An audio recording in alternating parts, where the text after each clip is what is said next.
नमस्कार, India voice देख रहे हैं आप और मैं हूं आपके साथ तुषार कुमार। तो वक्त हो चला है रिपोर्टर्स लाइव का, जहां दिन भर की तमाम बड़ी खबरों की जानकारी जो है वो हमारे संवाददाता ग्राउंड जीरो से आप लोगों तक पहुंचाते हैं। लेकिन सबसे पहले हम बात करेंगे, बीएसपी ने जारी की है चौथी लिस्ट। खबर पर ज्यादा जानकारी दे रहे हैं हमारे संवाददाता आसिफ बैग। बसपा सुप्रीमो मायावती ने 9 प्रत्याशियों की चौथी सूची आज जारी कर दी। इस सूची में 3 ब्राह्मण, 2 मुस्लिम व अन्य चेहरे शामिल हैं। बसपा की यह सूची कहीं न कहीं इंडिया गठबंधन और एनडीए प्रत्याशियों की धड़कनें बढ़ाने वाली है। आपको बता दें कि बसपा सुप्रीमो लगातार चुनावी धार देने के लिए ब्राह्मण, मुस्लिम और दलित कार्ड खेल रही हैं। यही वजह है कि बसपा की सूची में मुस्लिम और ब्राह्मण चेहरे ज़्यादा नजर आ रहे हैं। आज बसपा प्रमुख मायावती ने चौथी सूची जारी किया, जिसमें 9 प्रत्याशी हैं। इसमें 3 ब्राह्मण तो 2 मुस्लिम चेहरे हैं। अगर बात करें आजमगढ़ लोकसभा सीट पर, तो आजमगढ़ लोकसभा सीट पर भीम राजभर को बसपा सुप्रीमो मायावती ने प्रत्याशी बनाया है। भीम राजभर अब यहां पर सपा प्रमुख अखिलेश यादव के चचेरे भाई धर्मेंद्र यादव और निरहुआ को टक्कर देंगे। वहीं घोसी लोकसभा की बात करें तो घोसी में ओम प्रकाश राजभर के बेटे चुनावी ताल ठोक रहे हैं। यहां पर बालकृष्ण ने एंट्री कर कहीं न कहीं ओपी राजभर की टेंशन भी बढ़ाई है। एटा लोकसभा से इरफान तो गोरखपुर से जावेद चुनावी ताल ठोक रहे हैं। गोरखपुर सीट भी काफ़ी अहम मानी जा रही है। यहाँ पर रवि किशन सांसद हैं, जिन्हें जावेद टक्कर देंगे। फिलहाल जिस तरह से बसपा सुप्रीमो कछुए की चाल चलते हुए चुनावी धार देने में लगी हुई हैं और दलित, ब्राह्मण, मुस्लिम चेहरे के सहारे अपनी चुनावी बैतरणी पार लगाने में जुटी हुई हैं, इससे कहीं न कहीं समाजवादी पार्टी की भी टेंशन बढ़ रही है और साथ ही साथ एनडीए को भी झटका लग रहा है। अब देखना यह है कि बसपा सुप्रीमो का दलित, मुस्लिम, ब्राह्मण प्रेम कितना सफल होता है, उनके कितने प्रत्याशी जीत दर्ज कराते हैं, यह देखने वाली बात होगी। कैमरा पर्सन रमाशंकर यादव के साथ आसिफ बेग, इंडिया वॉइस। लोकसभा चुनाव में मिशन 80 से जुटे प्रदेश के मुख्यमंत्री योगी आदित्यनाथ आज सहारनपुर दौरे पर पहुंचे। खबर पर ज्यादा जानकारी दे रहे हैं हमारे संवाददाता रमन मिश्रा। 2024 के लोकसभा चुनाव में यूपी मिशन 80 अभियान पर लगे मुख्यमंत्री योगी आदित्यनाथ आज सहारनपुर के दौरे पर रहे। मुख्यमंत्री योगी आदित्यनाथ ने सहारनपुर में 2 जनसभाएं संबोधित की। सबसे पहले वह गंगोह में उनका हेलीकॉप्टर उतरा और वहां पर उन्होंने कैराना लोकसभा प्रत्याशी प्रदीप चौधरी के लिए समर्थन में जनसभा की और भाजपा कमल खिलाने के लिए वहां की जनता से अपील की। इस दौरान मुख्यमंत्री ने सपा, कांग्रेस और बसपा पर निशाना साधा और कहा कि यहाँ पर पहले दंगे होते थे, आज किसी की हैसियत नहीं है कि कोई दंगा कर ले और जो भी दंगा करेगा उसकी ज़मीन, उसकी पुश्तों की ज़मीन जब्त करके गरीबों में दान दी जाएगी। इस दौरान मुख्यमंत्री ने विकास की भी बात करी कि किस तरीके से सहारनपुर को योगी भाजपा सरकार में वहां पर विकास के योजनाएं लागू की गईं। उसके गंगोह के बाद में मुख्यमंत्री योगी आदित्यनाथ बड़गांव जनसभा में पहुंचे, जहां पर उन्हें पहले रोड शो किया और फिर सहारनपुर के जो लोकसभा प्रत्याशी हैं भाजपा के राघव लखनपाल शर्मा, उनके समर्थन में जनसभा की। इस दौरान मुख्यमंत्री ने वहां भी विपक्ष पर हमला बोला और भाजपा की नीतियों और योजनाओं का बखान करते हुए कमल खिलाने का आह्वान किया। कैमरामैन राहुल के साथ रमन मिश्रा, इंडिया वॉइस। दिल्ली की शिक्षा मंत्री आतिशी ने किया दावा। क्या है वो दावा, बता रहे हमारे संवाददाता कमल किशोर। नमस्कार, मैं हूं कमल किशोर और आप देख रहे हैं इंडिया वॉइस। अरविंद केजरीवाल के कथित शराब घोटाले में जेल के जाने के बाद सबसे बड़ी मुश्किलों में घिरी आम आदमी पार्टी ने बड़ा दावा किया है कि वही शुक्रवार को प्रेस कॉन्फ्रेंस के दौरान दिल्ली सरकार की सबसे बड़ी ताकतवर मंत्री आतिशी ने दावा किया है कि केजरीवाल सरकार को गिराने और राष्ट्रपति शासन लगाने की बहुत बड़ी साजिश हो रही है। उन्होंने कहा कि दिल्ली सरकार की चुनी हुई सरकार के खिलाफ एक बहुत बड़ी राजनीतिक साजिश रची जा रही है। हमें विश्वसनीय सूत्रों से पता चला है कि आने वाले कुछ दिनों में केंद्र सरकार दिल्ली में राष्ट्रपति शासन लागू करने वाली है। अब देखना यह होगा कि आने वाले समय में क्या दिल्ली के अंदर राष्ट्रपति शासन लगेगा या नहीं। वीडियो जर्नलिस्ट के साथ मैं कमल किशोर, इंडिया वॉइस, दिल्ली। कांग्रेस की राष्ट्रीय महासचिव और स्टार प्रचारक प्रियंका गांधी 13 अप्रैल को उत्तराखंड के दौरे पर रहेंगी। खबर पर ज्यादा जानकारी दे रहे हैं हमारे संवाददाता तुषार गुप्ता। कांग्रेस की पहली स्टार प्रचारक प्रियंका गांधी उत्तराखंड दौरे पर कल रहने वाली है और इसके लिए कांग्रेस पार्टी ने तमाम तैयारी कर ली है। वहीं पहले अगर मैं बात करूं तो उधम सिंह नगर सीट से मजबूती देने का काम प्रियंका गांधी करेगी। वहाँ के प्रत्याशी प्रकाश जोशी को के लिए एक जनसभा रखी गई है और उसके बाद हरिद्वार की रुड़की में एक जनसभा रखी गई है। तो दोनों जो कहा जा सकता है कि जो जनसभाएं होंगी वो काफ़ी कांग्रेस के लिए महत्वपूर्ण होने वाली है, क्योंकि पहला स्टार प्रचारक यहाँ पर पहुँचेगा और प्रियंका गांधी का देश भर में एक प्रभाव पड़ा है वोटों पे। और अगर देखना होगा कि क्या वो भी प्रभाव डाल पाएंगी। जो नरेंद्र मोदी ने 2 लोग जनसभा करते हुए जो प्रदेश की जनता है उस तक पहुंचने की कोशिश की, क्या प्रियंका गांधी भी यहाँ पर आकर जो वोट बैंक है कांग्रेस का और साथ साथ दूसरा पूरे प्रदेश भर में जो 5 लोकसभा सीट के जितने भी लोग हैं जनता का मन जीत पाएगी। कैमरा जर्नलिस्ट श्रीशांत चौहान के साथ मैं तुषार गुप्ता। मनीष सिसोदिया की याचिका पर 20 अप्रैल को होगी सुनवाई। खबर पर ज्यादा जानकारी दे रहे हैं हमारे संवाददाता अजीत कुमार। राजधानी दिल्ली में कथित शराब घोटाले के मामले में पिछले 1 साल से भी ज्यादा समय से दिल्ली की तिहाड़ जेल में बंद पूर्व उप मुख्यमंत्री मनीष सिसोदिया ने आज दिल्ली के राउस रेवेन्यू कोर्ट में अंतरिम जमानत याचिका की अर्जी दायर की थी।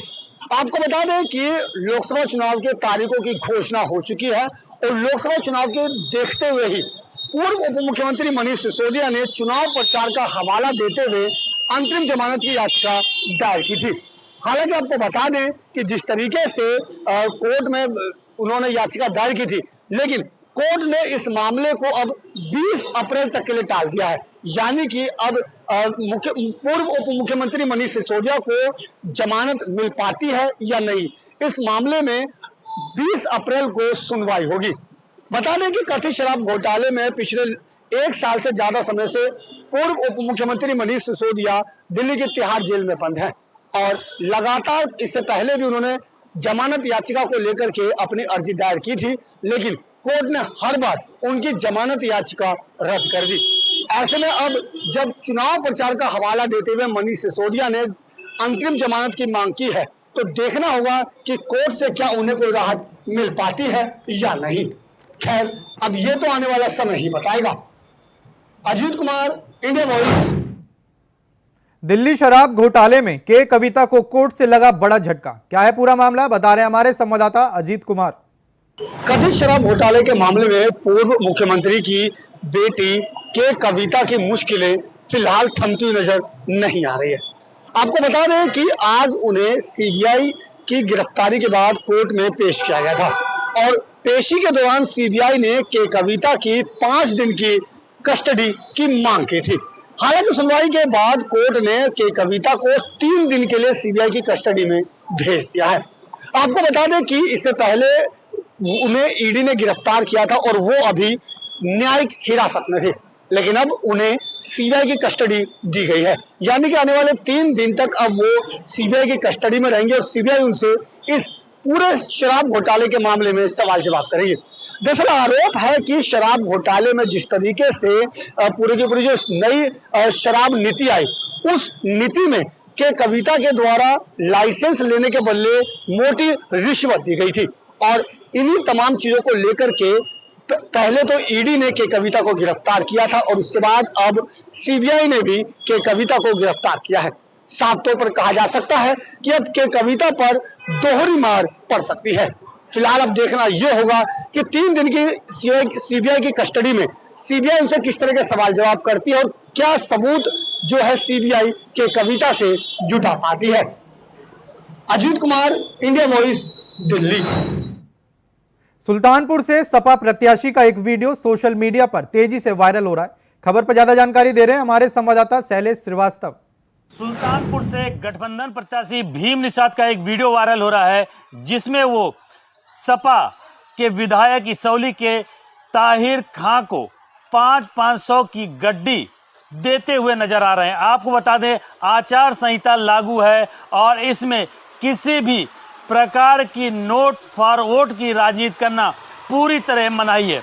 आपको बता दें, पूरा मामला वीडियो वायरल होने के बाद भारतीय जनता पार्टी के जिला अध्यक्ष आर्य वर्मा ने संज्ञान लेते हुए डीएम कृतिका ज्योत्सना को एक ज्ञापन दिया है, जिसमें उन्होंने आरोप लगाया है कि इसी तरीके से नोट की राजनीति करने वाले विरोधी उनको पैसा देके वोट हासिल करते हैं और कहीं न कहीं भाजपा के विरोध में कार्य करते हैं।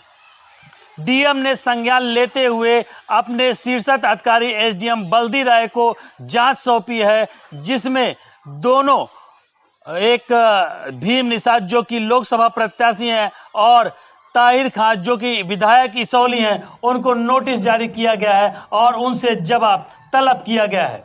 सुल्तानपुर से शैलेश श्रीवास्तव, इंडिया वॉइस। उत्तराखंड चुनाव को लेकर उत्तराखंड दौरे पर पहुंच रहे हैं बीजेपी के स्टार प्रचारक। खबर पर ज्यादा जानकारी दे रहे हैं हमारे संवाददाता अभय कैंतुरा। उत्तराखंड में लोकसभा चुनाव के अंतिम चरणों को लेकर अब स्टार प्रचारकों के आने का सिलसिला शुरू हो चुका है। बीजेपी की तरफ से प्रधानमंत्री नरेंद्र मोदी के साथ साथ जो दूसरे स्टार प्रचारक हैं, जिसमें केंद्रीय मंत्री शामिल है, उत्तर प्रदेश के मुख्यमंत्री योगी आदित्यनाथ शामिल है, वो लगातार यहाँ पर आ रहे हैं। दिन बाय दिन उनकी जनसभाएं यहाँ पर हो रही है और उत्तराखंड में कोशिश बीजेपी की यही है कि 5 लोकसभा सीटों पर बड़े जीत से यहाँ पर हासिल की जा सके और जो मार्जिन है वो बड़ा अंतर हो सके, जिसका रिकॉर्ड यहाँ पर बन सके। दूसरी तरफ कांग्रेस की तरफ से भी स्टार प्रचारकों के आने का सिलसिला शुरू हो चुका है। प्रियंका गांधी की कल उत्तराखंड में 2 रैलियाँ यहाँ पर होने जा रही है, जिसकी तैयारियाँ पूरी हो चुकी है। आने वाले दिनों में कांग्रेस के जो राष्ट्रीय अध्यक्ष मल्लिकार्जुन खड़गे, राहुल गांधी, वो भी यहाँ पर आएंगे। तो ऐसे में समझा जा सकता है कि लोकसभा चुनाव के लिए चाहे बीजेपी हो या कांग्रेस, दोनों ही दलों के स्टार प्रचारक धुआंधार प्रचार करते हुए नजर आएंगे, ताकि 19 अप्रैल को जब उत्तराखंड की जनता मतदान करे तो मतदान उनके पक्ष में हो और जनता जनार्दन के ओर प्रतिनिधि बन सके। कोशिश यही है। निर्वाचन आयोग भी मतदान प्रतिशत बढ़ाने की प्रक्रिया पर जोर दे रहा है। कैमरामैन मेरठ हापुड़ लोकसभा के इंडिया गठबंधन प्रत्याशी के कार्यालय के उद्घाटन के दौरान पूर्व कांग्रेस विधायक गजराज सिंह नाराज दिखाई दिए। क्यों हुए नाराज, बता रहे हैं हमारे संवाददाता शक्ति ठाकुर। खबर यूपी के हापुड़ से है, जहां मेरठ हापुड़ लोकसभा क्षेत्र से इंडी गठबंधन की प्रत्याशी सुनीता वर्मा के आज हापुड़ कार्यालय के उद्घाटन के दौरान हापुड़ सदर के पूर्व विधायक गजराज सिंह नाराज दिखे। आपको बता दें, आज इंडी गठबंधन की प्रत्याशी सुनीता वर्मा का हापुड़ कार्यालय का उद्घाटन होना था और वहाँ जो होर्डिंग लगाया गया था, उस होर्डिंग पर पूर्व विधायक गजराज सिंह का फोटो नहीं था। इसी को लेकर गजराज सिंह नाराज दिखाई दिए और उद्घाटन कार्यक्रम को छोड़कर बीच में से ही वहाँ से निकल लिए। वहीं जब मीडिया कर्मी ने पूर्व विधायक गजराज सिंह से उनकी नाराजगी को लेकर सवाल पूछा तो गजराज सिंह बौखला गए और उन्होंने मीडिया कर्मियों के साथ अभद्रता कर दी। आपको बता दें, गजराज सिंह ने मीडिया कर्मियों की आईडियों पर हाथ मारा और मीडिया कर्मियों को अपशब्द कहे। बताया जा रहा है कि हापुड़ में मेरठ हापुड़ लोकसभा की इंडी गठबंधन की प्रत्याशी सुनीता वर्मा का आज कार्यालय का उद्घाटन था और इसमें गजराज सिंह भी शरीक होने के लिए पहुंचे थे। गजराज सिंह हापुड़ सदर सीट से 4 बार के कांग्रेस के विधायक रह चुके हैं। वहीं इस कार्यक्रम के उद्घाटन में गजराज सिंह पहुंचे थे, लेकिन जब बैनर में उन्हें अपना फोटो नजर नहीं आया तो वो उद्घाटन कार्यक्रम को बीच में से छोड़कर रवाना हो गए। इसके बाद मीडिया कर्मियों के सवाल करने पर गजराज सिंह उत्तेजित हो गए और मीडिया कर्मियों की आईडी में हाथ मारकर मीडिया कर्मियों को अपशब्द कहे। वहीं गजराज सिंह से जब हमने बात की है तो उनका कहना है कि मेरी कोई नाराजगी नहीं है, मैं एक सपा नेता को लेने के लिए और अपने बैंक के काम के लिए वहां से निकला था। कैमरामैन संजय कश्यप के साथ इंडिया वॉइस के लिए हापुड़ से शक्ति ठाकुर। राहुल गांधी सुल्तानपुर की एमपी एमएलए कोर्ट में नहीं हुए पेश। क्यों नहीं हुए पेश, बता रहे हैं हमारे संवाददाता शैलेश श्रीवास्तव। मानहानि केस में आज कांग्रेस नेता राहुल गांधी को सुल्तानपुर की एमपी एमएलए कोर्ट में हाजिर होना था, लेकिन वो नहीं आए। आपको बता दें, पूरा मामला 6 साल पुराना है, जहां पर कर्नाटक विधानसभा के दौरान कांग्रेस नेता राहुल गांधी ने अमित शाह पर आपत्तिजनक टिप्पणी की थी, जिससे आहत होकर सुल्तानपुर के तत्कालीन जिला उपाध्यक्ष विजय मिश्रा ने एक परिवाद दाखिल किया था, जिसकी सुनवाई लगातार चल रही है। और 20 फरवरी को राहुल गांधी सुल्तानपुर की एमपी एमएलए कोर्ट में हाजिर हुए थे और उन्हें 25-25 हज़ार की 2 मुचलकों पे जमानत दे दी गई थी। बीच में भी 13 मार्च और 22 मार्च को भी डेट लगी थी, जिसमें अधिवक्ताओं की हड़ताल के चलते सुनवाई टल गई थी। आज 12 अप्रैल को भी सुनवाई नियत थी, लेकिन एमपी एमएलए कोर्ट के जज के अवकाश के चलते ये सुनवाई टल गई है और आगामी डेट 22 अप्रैल लगा दी गई है। सुल्तानपुर से Shailesh Srivastava, India voice. UP में तीसरे चरण का नामांकन हुआ शुरू। खबर पर ज्यादा जानकारी दे रहे हैं हमारे संवाददाता मुकेश कुमार। मैनपुरी में लोकसभा तीसरे चरण को लेकर नामांकन प्रक्रिया जहां शुरू कराई गई है, तो वहीं कड़ी सुरक्षा के इंतजामों के बीच नामांकन प्रक्रिया को शुरू कराया गया है। अब बात की जाए राजनीतिक दलों की, तो समाजवादी पार्टी की प्रत्याशी डिंपल यादव के नामांकन करने पहुंचे आलोक शाह के समाजवादी पार्टी के जिलाध्यक्ष और सांसद प्रतिनिधि देवेंद्र सिंह यादव। दोनों ही लोगों ने मुख्यालय जिलाधिकारी आर.ओ. कोर्ट पहुंचे और नामांकन पत्रों की खरीदारी की है। समाजवादी पार्टी की तरफ से डिंपल यादव के लिए 4 नामांकन पत्र खरीदे गए हैं और उन्होंने कहा है कि 15 या 16 को उनके द्वारा नामांकन दाखिल किया जाएगा, जिसको लेकर समाजवादी पार्टी के राष्ट्रीय अध्यक्ष अखिलेश यादव आने की बात कही जा रही है और भी कई समाजवादी पार्टी के जो वरिष्ठ नेता हैं वो नामांकन के दौरान मौजूद नजर आएंगे। फिलहाल डिंपल यादव प्रचार में दमखम से लगी हुई हैं, तो वहीं दूसरे पक्ष के और भी लोगों ने, जयवीर सिंह ने, ठाकुर ने, उनके द्वारा भी एक राजू चौहान हैं जो भारतीय जनता पार्टी के कार्यकर्ता हैं, उनके द्वारा 2 नामांकन पत्र खरीदे गए हैं। दोनों ही राजनीतिक दलों के नामांकन पत्र खरीदे गए हैं और दोनों के ही नामांकन पत्र कई बड़े दिग्गजों के साथ नामांकन दाखिल किए जाएंगे। मैनपुरी से इंडिया वॉइस। मैनपुरी में बीजेपी बूथ कार्यकर्ता सम्मेलन में यूपी के ऊर्जा मंत्री ए.के. शर्मा शामिल हुए। खबर पर ज्यादा जानकारी दे रहे हैं हमारे संवाददाता मुकेश कुमार। भारतीय जनता पार्टी की ओर से कार्यकर्ता सम्मेलन का आयोजन किया गया। मैनपुरी के स्टेशन रोड स्थित राज मैरिज होम में कार्यकर्ता सम्मेलन में पहुंचे ऊर्जा मंत्री अरविंद शर्मा और मुख्य कैबिनेट मंत्री और भाजपा प्रत्याशी ठाकुर जयवीर सिंह ने मीडिया कर्मियों से बात करते हुए बताया है कि इस बार मैनपुरी से सैफई तक समाजवादी पार्टी को खदेड़ने का काम करेगी भारतीय जनता पार्टी। उनके द्वारा उनके आगमन की भी बात उसमें कही गई है, क्योंकि जो लोग समाजवादी पार्टी को जिताते थे वह लोग भी उनके साथ जुड़ गए हैं और जो उनका कल काफिला गुजरा है उससे काफ़ी प्रभाव भी पड़ा है। अब वह कहते हैं कि जो दिन थे वो चले गए, अब समाजवादी पार्टी लोकसभा सीट पर हर संभव प्रयास करते हुए भारतीय जनता पार्टी का कमल खिलाएगी। फिलहाल बूथ कार्यकर्ता सम्मेलन में ऊर्जा मंत्री ने भी कार्यकर्ताओं में जोश भरने का काम किया है। अब देखना यह है कि आगामी जो 7 मई है उसके लिए जनता में जोश भरने का, हर कार्यकर्ता को मजबूत करने के लिए भारतीय जनता पार्टी के जो कैबिनेट मंत्री हैं ठाकुर जयवीर सिंह और कई जो जिलाध्यक्ष हैं और भी कई पदाधिकारी हैं जिन्होंने कार्यकर्ताओं को गुरमत देने का काम किया है। इंडिया वॉइस के लिए केंद्रीय मंत्री स्मृति ईरानी ने अमेठी में अपने आवास पर यादव महासभा के जिला अध्यक्ष समेत सैकड़ों कार्यकर्ताओं से मुलाकात की। क्योंकि मुलाकात, बता रहे हैं हमारे संवाददाता संजय कुमार।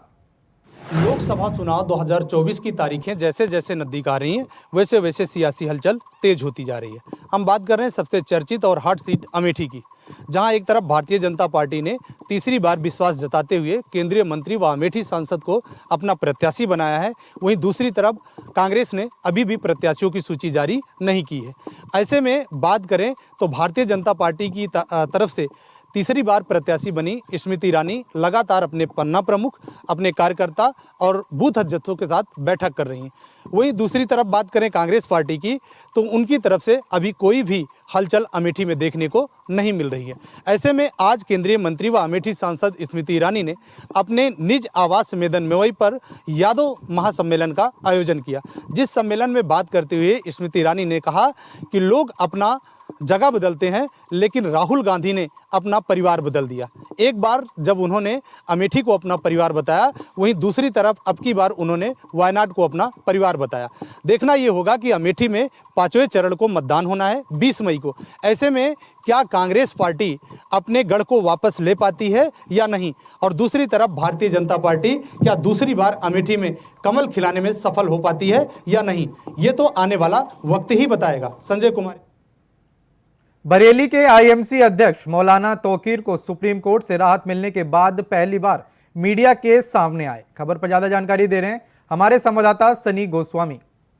बरेली के आईएमसी अध्यक्ष मौलाना तौकीर रजा ने सुप्रीम कोर्ट से 2000 दंगे के मुख्य आरोपी तौकीर रजा को सुप्रीम कोर्ट से राहत मिलने के बाद पहली बार वो मीडिया के सामने आए। वहीं जैसे ही वो मीडिया के सामने आए, उन्होंने काफ़ी अपनी जो बातें थीं वो मीडिया के सामने रखी। उन्होंने कहा 2010 दंगे में जो दंगा हुआ था उसका मुख्य आरोपी जो उनको बनाया गया है, उन्होंने कहा कि उनका बस आरोप यही है कि जो 2010 दंगे में जो आरोपी थे उन्होंने उनके बारे में आवाज़ नहीं उठाई कि किसने ये दंगा करवाया था। उनका बस यही एक जो कमी रह गई थी वो यही रह गई थी कि 2010 के आरोपी जो थे उनका नाम उजागर नहीं करा। और उन्होंने यही नहीं, उन्होंने इलेक्शन को लेकर जो अखिलेश यादव पे काफ़ी हमला करा। उन्होंने कहा अखिलेश यादव जो है वो आरएसएस के कहने पे काम कर रहे हैं। अखिलेश यादव को बहुत बड़ा आरोप लगाया। उन्होंने कहा कि वो ऐसे कैंडिडेट उतार रहे हैं जो कि डमी कैंडिडेट हैं। उन्होंने कहा कि मुरादाबाद से उन्होंने कमज़ोर कैंडिडेट उतारा है, वहीं रामपुर से भी उन्होंने कैंडिडेट कमज़ोर उतारा है। वहीं उन्होंने कहा है कि जहाँ पे इंडिया गठबंधन के कैंडिडेट अच्छे हैं वहाँ पे उनका समर्थन हासिल होगा, लेकिन जहाँ पे उनके डमी कैंडिडेट हैं, जहाँ पे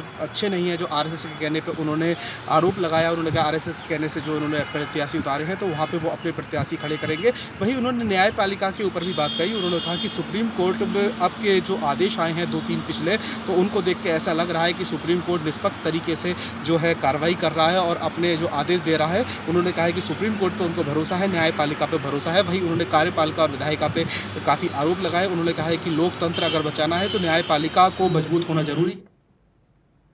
मथुरा की सांसद हेमा मालिनी चुनाव प्रचार के दौरान खेत में पहुंची। खबर पर ज्यादा जानकारी दे रहे हैं हमारे संवाददाता मोहम्मद फारूक। मथुरा से लगातार 2 बार सांसद रहीं हेमा मालिनी और अब तीसरी बार फिर भारतीय जनता पार्टी ने उन पर भरोसा जताया है और उनको चुनाव मैदान में उतारा है। मथुरा में वो उनका जनसंपर्क अभियान बहुत तेज हो गया है। अब वो मथुरा में जगह जगह जाकर चुनाव प्रचार कर रही हैं। इसी प्रचार के दौरान वो जब बलदेव विधानसभा में गईं तो वहाँ पर कुछ महिलाएं खेतों में गेहूं काट रही थीं। तभी उन्होंने अपनी गाड़ी रुकवाई और गाड़ी रुकवाने के बाद में वो खेतों में गईं और खेतों में जाकर उन महिलाओं के साथ में गेहूं काटे। ये इसका एक वीडियो भी बहुत तेज़ी से वायरल हो रहा है। तमाम कार्यकर्ताओं से भी उन्होंने कहा कि आप लोग भी धूप में आइए और इन महिलाएं जब ये काम कर सकती हैं तो हम भी क्यों नहीं इनके साथ में काम कर सकते हैं। उन्होंने काफ़ी देर जो है खेत में भी बिताए। उनका जनसंपर्क अभियान अब तेज़ी से पकड़ता जा रहा है। हेमा मालिनी ने कहा है कि इस बार भी मेरी जीत जो है लाखों वोटों से होगी। इंडिया वॉइस के लिए मैं मोहम्मद फारूक, मथुरा। लोकसभा चुनाव का बिगुल बजते ही पोस्टर वॉर का भी सिलसिला लगातार जारी है। खबर पर ज्यादा जानकारी दे रहे हैं हमारे संवाददाता मनोज शुक्ला। छत्तीसगढ़ में लोकसभा चुनाव की घोषणा होते ही भाजपा ने कांग्रेस प्रत्याशियों को लेकर सोशल मीडिया पर पोस्टरवार जंग छेड़ दी है। इसी बात को लेकर अब कांग्रेस ने भी बीजेपी को आड़े हाथे लेते हुए बीजेपी पर पोस्टर को लेकर गंभीर आरोप लगाया है। जी हाँ, छत्तीसगढ़ के कांग्रेस के वरिष्ठ प्रवक्ता धनंजय सिंह ठाकुर ने एक वीडियो जारी कर मोदी सरकार के ऊपर गंभीर आरोप लगाया है कि छत्तीसगढ़ में न तो मेट्रो है, न बुलेट ट्रेन है, वंदे भारत ट्रेन है, वो भी घाटे में चल रही है। इसकी वजह से इसके डब्बों में कमी कर दी गई है। जी हाँ, लेकिन आपको मैं दिखाना चाहता हूँ, आप हमारे पोस्टर लगा हुआ है, इसके साफ शब्दों में लिखा हुआ है मेट्रो, वंदे भारत और बुलेट ट्रेन में बढ़ोतरी। इसी बात को लेकर कांग्रेस ने गंभीर आरोप बीजेपी सरकार के ऊपर लगाया है। Manoj Shukla, India voice news, Raipur. Raipur में छत्तीसगढ़ के शराब और कोयला घोटाले के आरोपियों की आज अदालत में कतार लगी। खबर पर ज्यादा जानकारी दे रहे हैं हमारे संवाददाता श्रीकांत दास। रायपुर शराब और कोयला घोटाले के आरोपियों की आज विशेष अदालत में दिन भर कतार लगी रही। आपको बताते चले कि छत्तीसगढ़ के बहुचर्चित शराब और कोयला लेवी घोटाले के आरोपियों की आज विशेष अदालत में लगातार कतार लगी रही। एसीबी और ईडब्ल्यू की कयावत से आज दिन भर विशेष अदालत में हलचल बनी रही। बहुचर्चित शराब घोटाले के आरोपी अरविंद सिंह और अनवर ढेबर का रिमांड आज खत्म होने के बाद ईओडब्ल्यू ने विशेष अदालत में उन्हें पेश किया।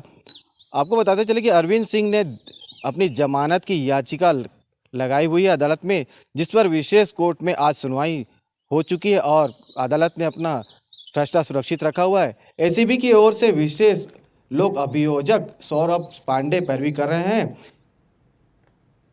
रायबरेली को फतेह करने के लिए राज्य मंत्री प्रतिभा शुक्ला ने कई नुक्कड़ सभाएं की। खबर पर ज्यादा जानकारी दे रहे हैं हमारे संवाददाता राजू तिवारी। चर्चित लोकसभा सीटों की बात होती है तो रायबरेली लोकसभा सीट सबसे ऊपर मानी जाती है, क्योंकि आजादी के बाद से अभी यहां पर कमल नहीं खिल सका है, यानी कांग्रेस का अभेद्य किला रहा है। आपको बता दें कि इस बार 2024 लोकसभा चुनाव को लेकर भारतीय जनता पार्टी पूरी तरह से कसमकस में जुटी हुई है और रायबरेली में कमल खिलाने को लेकर पूरी तरह से प्रयासरत है। बता दें कि रायबरेली लोकसभा क्षेत्र में लगातार भाजपाइयों के द्वारा यहां पर डेरा डाला गया है और इस अभेद्य किला को तहस करने के लिए लगातार। फिलहाल के लिए रिपोर्टर्स लाइव में इतना ही। देश और दुनिया की तमाम बड़ी खबरों को जानने के लिए बने रहे इंडिया वॉइस के साथ। नमस्कार।